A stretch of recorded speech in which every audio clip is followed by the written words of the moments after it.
আব্দুল মাকসুদ সলিমুল্লাহ মুসলিম হল নামের একটি বই লেখেন। আমাদের পিনাকি দাদা ইলিয়াস ভাই একটু রবীন্দ্রনাথের পিনাকি দাদা এখন এসব নিয়ে আলোচনা করে না, বা আমার এটা আসে নাই। হুম, কিন্তু এই ঢাকা মেডিকেলকে খাইয়ে দিল। আরেকটু মজার বিষয়, মুসলিম লীগের কিন্তু সাথে আমাদের স্যার সলিমুল্লাহ স্যার ছিলেন। হুম, কিন্তু সেই বিষয়টাকে অত করা হয় না। ঠিক আছে, সবার সাথে খুবই মিশুক। তো আমার রাসেলটাকে এক নায়ক নায়ক দিয়ে এবার কোন নায়ক, 1991 সালে করছে এটা, 90-এর দিকের ঘটনা। কি পুরোপুরি ভালো মনে নেই। হ্যাঁ, তিরিতে এরকম। যাই হোক, আমরা ছোট খেলাধুলা করি। তোলা একটু বয়স আমার বড়, তারপর ফ্রেন্ড খেলা লোকাল ফ্রেন্ড একটু, কিন্তু বয়সটা এত ফ্যাক্টর করে না। তো আমার রাসেল বলে যে রাসেলের বড় ভাই একটা আছে, মেজো ভাই সরি, খুব দিনদার ছিল তখন থেকেই। আমার যদি মনে পড়ে 90 না 91 সালে ওই যে ইলিয়াস কাঞ্চনের ওয়াইফ যে অ্যাক্সিডেন্ট করে, তখন পত্রপত্রিকা খবরটা আসে। এরই মধ্যে একদিন এরকম নাইম ভাই আসে। আচ্ছা, নাইম ভাইয়ের কথাটা শুনি। নিউজ জেনারেশন সবার সাথে আমার সামনাসামনি পরিচয় হয়নি। আজকে আমি খুবই গ্ল্যাড যে সবার সাথে আজকে আমি এখানে এসে সবার সাথে একটা পরিচিত হয়েছে আমার। আমরা যে কথাই বলি না কেন, আমি এর আগে অনেকগুলো মিটিং এর আগে অনেক জায়গায় আমি সামনে কথা বলেছি, আমার সাবজেক্ট একটাই সাবজেক্ট। আমার দাদা চলে গেছে, আমার বাবা চলে গেছে, আমার মা চলে গেছে, আমাদের পূর্বপুরুষের ম্যাক্সিমাম মানুষই চলে গেছে, আমাদের ব্যাচের সবাই চলে গেছে, আমাদের ছোট আমার যে আত্মীয় অনেকে চলে গেছে।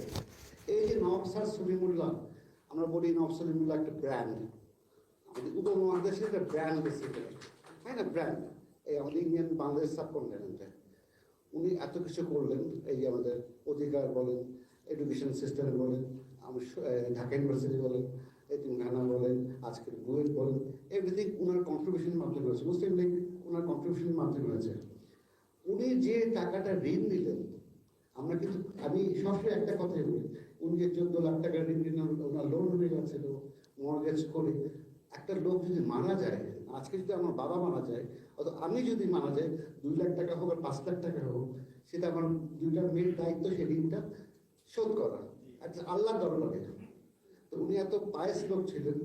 ওনার সম্পত্তি নিয়ে আমরা কথা বলি, সবকিছু নিয়ে কথা বলি, দুনিয়াগুলো নিয়ে কথা বলি, সবই করছি, কিন্তু ওনার যে ঋণটা, এটা শোধ করার দায়িত্ব আমাদের, আমি মনে করি। আমরা আজ পর্যন্ত এটা কোনো সলিউশন যেতে পারিনি। সরকারের মাধ্যমে বিভিন্ন মন্ত্রণালয় চিন্তা দেওয়া হয়েছে, রাজমিস্ত্রি দেওয়া হয়েছে। আমি ব্যক্তিগতভাবে অনেক জায়গায় কথা বলেছি, অনেক কনফারেন্সে কথা বলেছি, প্রেস ক্লাবে কথা বলেছি। সরকার থেকে একটা জানানো হোক যে ওনার ঋণটা কত আছে। যদি একটু আগে আমার ভাই বলবো যে বাবা আমার সবাই নব পরিবারের দল থেকে আমি কথা বলি, তোমরা বংশ থেকে ডাইরেক্ট আমরা আসছি।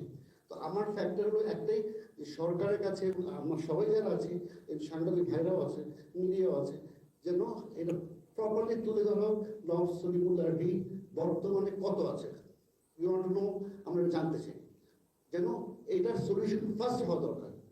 তারপরে দলীয় নোট আছে কি আছে না, অন্য কি পাবো কি পাবো না, সে পরের কথা। এটা আসলে তো সবাই তো আজকে আমরা একসাথে হয়েছি, একটা না একটা সলিউশন। আজকে ফার্স্ট ডে এইভাবে ওপেন ডিসকাশন হলো। তো আমার কোনো কনফিউশন থাকে, আমার কোথাও হেল্প লাগে, কোথাও যেতে হয়, কি করতে হবে, আমি অবশ্যই করবো। বন্ধুরা, এবার যাই একটু সিএল আকারে করি। এটা তাহলে গেল,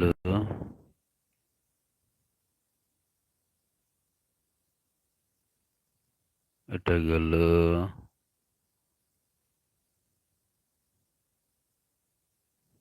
এটা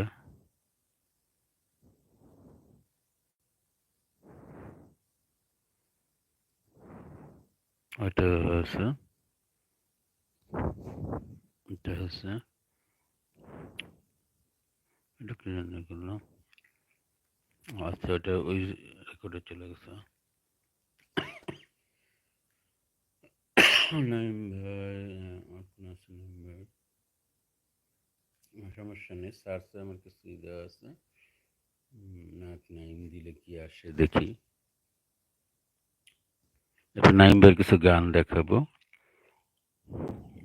গান আপনারা এই প্রজন্মের অনেকেই আসেন, কারণ এই প্রজন্মের যে কলকাতা আর ভারতপ্রেমী যে টপ স্টার, যাদের মিলিয়ন মিলিয়ন এই 7 থেকে 10 মিলিয়ন, ওরা জন্ম নেয় না তখন, তখন এই চাঁদনি ড্রেস, ঈদের আনন্দ মানে চাঁদনি 91 সালের। তো আমি 91 সালের স্টার্টিং এর দিকে, উনি ফিল্মটা কবে করছেন, স্টার্টিং এর দিকেই আমাদের মিরপুর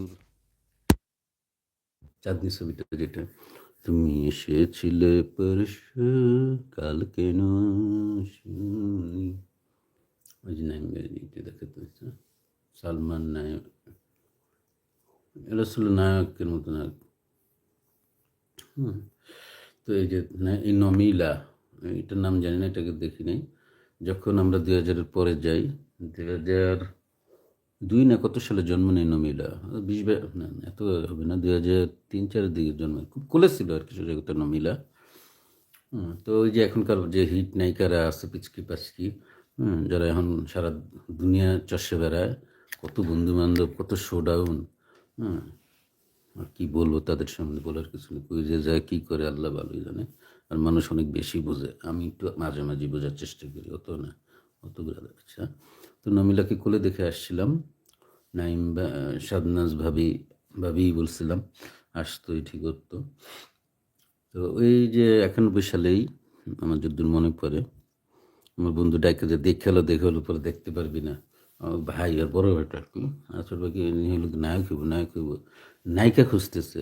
আর যার কাছে গেছে নোয়াখালীর করম আলী কাকা, উনি নাই, মারা গেছে এ সময়। তো অনেক ছেলে পেলে ওনার, ওনার 2 বা 3 ওয়াইফ নোয়াখালীর। যে ছোট ওয়াইফটা রাসেল, রাসেল মনি, ওরা 2 ভাই বোন ছিল। তো রাসেল একটু সিনিয়র হলো, মনি যে আমার কাছে গেছিলো, বিয়ে শাদী হয়ে বাচ্চা কাচ্চা হয়ে গেছে অবশ্যই। তো আচ্ছা যাই হোক, ওই মনি, সরি মনি বলে, ওই রা- রাসেলদের যে বাসার অপোজিটে হলো সাকুরা স্টুডিওর, যখন স্টুডিও হাতে গোনা দুই একটা মিরপুরে, অত্র মিরপুর এলাকার মধ্যে সাকুরা, যারা মিরপুর স্টেডিয়ামের আশেপাশে থাকেন চিনবেন। তো এই সাকুরা স্টুডিওতে আহ, আমিও ছবি তুলছি, আর এই ছবি তোলার সেই অনুভূতি, ক্লাস 2-তে থাকতে একটা ছবি তুলছি, ছবিটা খুঁজে পাচ্ছি না। তো এই সাকুরা স্টুডিও থেকে তুলছিলাম। তো এই সাকুরা স্টুডিওটির যে মালিক, তার মালিক ওরা ভাই বোন কি আঙি, লিটু ভাই, লিবু ভাই এবং শিল্পী আপা। এই শিল্পী আপার সাথে ফিল্মটা করার কথা ছিল, সাবধানের সাথে না। দেখ, শিল্পী আপা আবার একটু বেশি হেডামলা ছিল, গান করতো, আরে বাবা সকালে উঠতে তখন যে গানের গলাই করতো, সারা এলাকায় করতো। পাশে ছিল ওই যে নায়িকা, তাদের পাশের বাড়িতে ছিল আমার আরেক প্রিয় বন্ধু নড়াইলের ইমরুল কায়েস, সে ইউএসএতে সেটেলড। মিজানুল হক শরীফ ভাই আঙ্কেলের কথা প্রায় বলি, যে সফটওয়্যার ইঞ্জিনিয়ার ছিলেন। তো যাই হোক, তো ওরা আবার বিরক্ত বোধ করতেন, কমপ্লেন আসতো এর যে নায়িকা শিল্পী আপা। তো একটা বিশেষ স্মৃতি বিজড়িত। তো ছোটবেলায় তো তখন অত খেয়াল করি না, এগুলো এফএস নাম, যেটা রবীন্দ্রনাথের বেশি পাগল। হুম। তো যাই হোক, সলিমুল্লাহ নবী রবীন্দ্রনাথ হলো কিন্তু কন্ট্রাস্ট। যারা ফিল্মে আছেন তারপর রবীন্দ্রনাথ করেন, সাহিত্য হলে আওয়ামী লীগের লেসপেন্সার ছাড়া কিছু না। আওয়ামী লীগের দেখেন এই ফ্যামিলিটার বিষয়ে কোনো, এই বিগত বছরে কোনো দিন শুনিনি, কোনো সরকারি অত আমি শুনি নাই। যাকে 91 সাল ছিল, এটা বিএনপির আমল ছিল, এটা শিওর বিএনপির আমলেই। তো উনি আমার জানার মতে, আর যাই হোক জাতীয় পার্টি সম্ভবত করতো নাকি, আমি শিওর না, বিএনপিও করতে পারে, এই বিষয়টা আমার জানা নেই, ছোট ছিলাম তো খোঁজ নিতে যায়নি।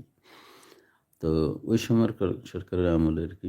তবে শাবনাজ আর কি, আর বোন কিন্তু কাউয়া কাঁধে ফুল দিচ্ছে, এটাই হলো প্রবলেম। আর বেশি আর গাটাইতে চাই না, আর ওই যে আলমগীর ঠালমগীরকে ছবিটা দেখালাম শাবনাজ। তো খুব ভালোবাসে শাবনাজ গিনাইম ভাই, এরকম ভালোবাসা হয় না। দেখেন কি করতেছে গ্রামে, বয়স হয়ে গেছে কিন্তু ইনি একটু বেশি আর্লি মনে হয়ে গেছে। মানে কি বলে তখন, নাইম ভাইয়ের বয়স কত আর ছিল, আমার মনে হয় কত, ওভারঅল 18 থেকে 22 বছরের মধ্যে ছিল আমার ধারণা। এত মানে মানে ইয়াং একটা ছেলে। বর্তমান যারা অনেকে নায়কে ঠাকে ঢোকে, 18 থেকে 20-22 বছরের মধ্যে ছিল। হাইট না হলেও তখন স্লিম, তো ভালোই লম্বা লাগতো।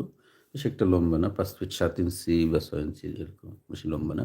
আমার বন্ধু যে রাসেলের চোখ হাঁটু, রাসেল তো প্রায় 6 ফুটের কাছাকাছি, 5 ফুট 11 ইঞ্চি, গ্রামীণ শক্তির কাজ করে।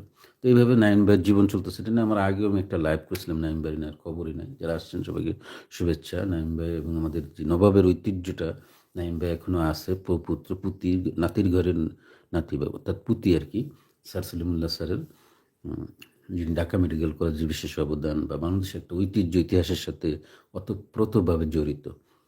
এখন কোথায় যে এটা করতেছে, এই যে এটা, সরি,